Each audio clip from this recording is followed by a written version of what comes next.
তৃণমূলের অঞ্চল সভাপতি রাজ্জাক খান ভাঙড় বিধানসভার মাটিতে খুন হয়েছিলেন এবং তারপরে ক্যানিং পূর্বের বিধায়ক শওকত মোল্লা চাকরি দেওয়ার একটা আশ্বাস দিয়েছিলেন যে মমতা বন্দ্যোপাধ্যায়কে বলিয়ে চাকরির ব্যবস্থা করবেন রাজ্জাক খানের পরিবার।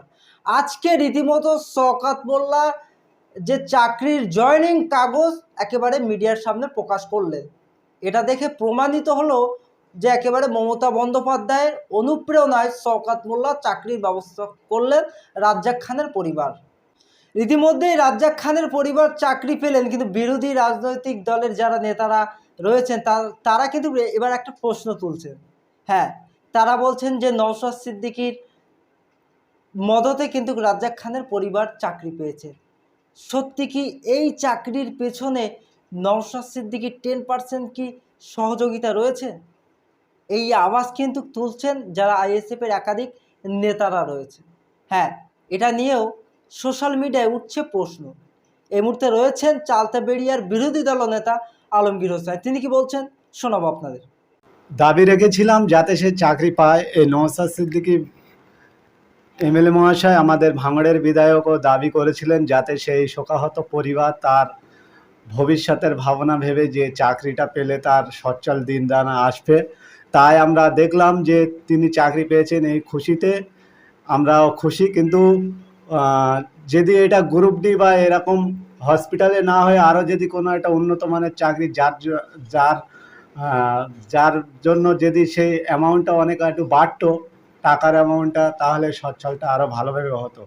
নওশাদ সিদ্দিকী মহাশয় ভাঙড়ের বিধায়ক, তিনি সর্বসময় বলেছিলেন তৃণমূল কংগ্রেস যেভাবে নাটকীয় ভঙ্গিতে রাজনীতি করে, তিনি বলেছিলেন যে অ্যাপয়েন্টমেন্ট লেটার শওকত মোল্লাকে দেখানোর জন্য তিনি দাবি রেখেছিলেন। শওকত মোল্লা নওশাদ সিদ্দিকীর ঠেলায়, মানে তিনি যেরকমভাবে দলের সঙ্গে মিলে তাদের সহযোগিতা করে এটা করেছেন। যাই হোক, যেভাবেই করুক, ধন্যবাদ জানাই যে এ রাজ্যের মুখ্যমন্ত্রী তিনি যদি চাকরি দিয়ে থাকে, তানার এই চাকরি দেওয়াটাকে আমরা স্বাগত জানাচ্ছি। সাথে সাথে তানার কাছে দাবি রাখছি যে বাংলার অগণিত মায়ের সন্তানরা তারা মেধা নিয়ে পড়ে আছে এবং অনেক চাকরিহারারা তারা পুনরায় চাকরি পাওয়ার জন্য তারা কাতরভাবে কাতরাচ্ছে। তাদের যাতে চাকরি বহন থাকে এবং যারা মেধাবী ছাত্রছাত্রী তারা যাতে চাকরি পায় সেদিকে লক্ষ্য রাখতে বলবো। দেখেন, কারা আইএসএফ কবে করতো আর এখন কি দল করছে সেটা ভাঙড়ের মানুষ জানে। শওকত মোল্লা তিনি থুতু দিয়ে ছাতু ভেজানোর চেষ্টা করছে। এই আইএসএফ করতো যারা, তাদেরকে পাওয়ার জন্য এই শওকত মোল্লারা উঠে পড়ে লেগেছিল।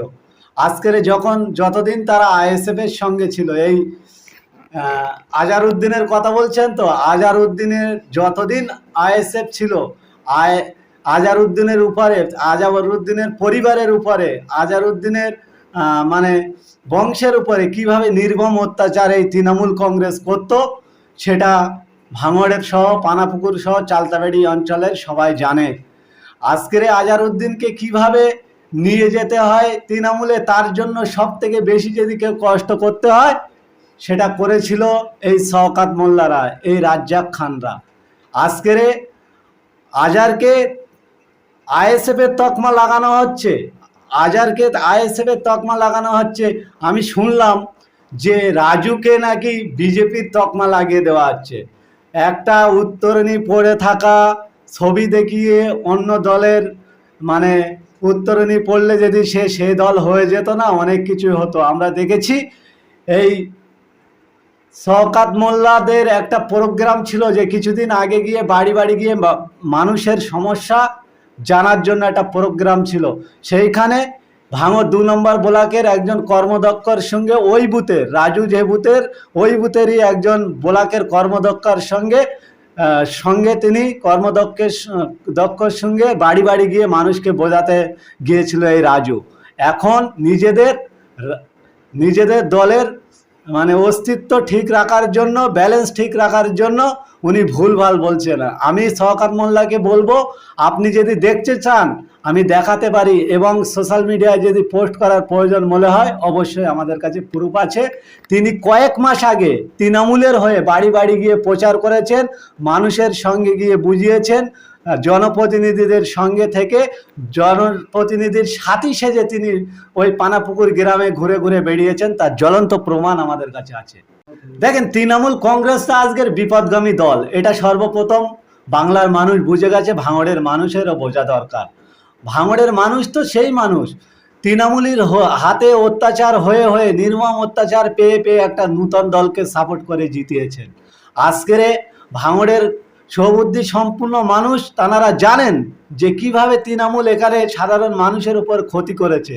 তিন ফসলের জমিগুলো কিভাবে অন্য বড় বড় কোম্পানির হাতে তুলে দিয়েছেন, যেখানে ঘনবসতি জায়গা সেইখানকার মতো জায়গায় পাওয়ার গ্রিড করে দিয়েছেন, এবং যার জমি যার মালিক তারা একটা অংশের টাকা পেত আর বাদ বাকি সব প্রমোটাররা টাকা পেত। ভাঙড়ের মানুষের উপর যে নির্মম অত্যাচার করেছে, সেই নির্মম অত্যাচারের নিরিখে আজকের ভাঙড়ের মানুষ তাদের সর্বশক্তি দিয়ে এই ভাঙড় থেকে তৃণমূলকে প্রতারিত করেছে। আমি ভাঙড়ের সুবুদ্ধি সম্পূর্ণ মানুষ, যারা এই ভাঙড়ে জন্মগ্রহণ করে আছেন।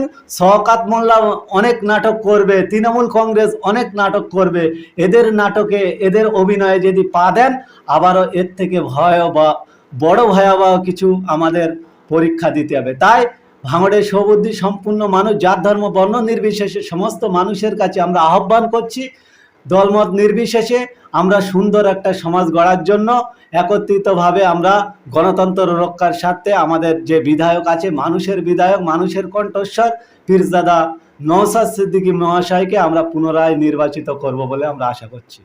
দেখেন, নওশাদ সিদ্দিকী এই শওকত মোল্লাদের দৌড় করিয়েছে। এই নওশাদ সিদ্দিকী শওকত মোল্লাদেরকে কালীঘাটে বারবার পাঠিয়েছে।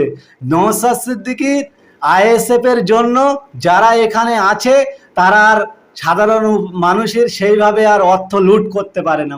আইএসএফ এর জন্য মানে সঠিকভাবে যে পদ্ধতি চলা যায় সেই সিস্টেমে চলা শিখিয়েছে।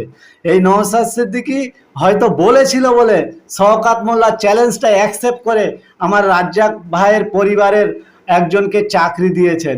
আমি সর্বসময় উন্নয়ন এবং ডেভেলপের পক্ষে থাকি। আজকের রাজ্জাক ভাইয়ের পরিবার যদি একটু সচ্ছল হয় তার জন্য নওশাদ সিদ্দিকীও চেয়েছিল, আর এদেরকে ড্যামেজ কন্ট্রোল করার জন্য শওকত মোল্লা উঠে পড়ে লাগে ওই পরিবারকে যাতে ছুরাহ দেওয়া হয়। কেননা ইতিমধ্যে আমরা দেখেছিলাম ওই পরিবারের একজন ব্যক্তি বলেছিল যে এই খুনের সঙ্গে শাসক দলের সঙ্গে যোগাযোগ আছে, অন্য কোনো দলের সঙ্গে যোগাযোগ নেই। তাই এই শওকত মোল্লারা আমরা ভাবতেই পারি যে তত শীঘ্রই এই চাকরিটা দেওয়ার জন্য উনি উঠে পড়ে লেগেছিলেন। যাই হোক, দিনের শেষে চাকরি পেয়েছেন, এর জন্য আমরা অনেকটাই খুশি।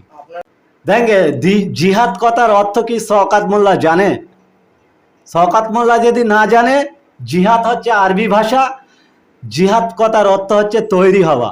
তাহলে আইএসএফ ভাঙড়ে তৈরি হয়ে আছে, তিনি যদি মনে করে জিহাদ করবে, হ্যাঁ, তানার দলবল তানার পার্টির লোকজনকে তৈরি থাকতে বলুন। আমরা অলরেডি ভাঙড়ের মানুষ সেই ইতিহাস সাক্ষী দিচ্ছে, সর্বসময় তারা জিহাদ করে, মানে তৈরি থাকে।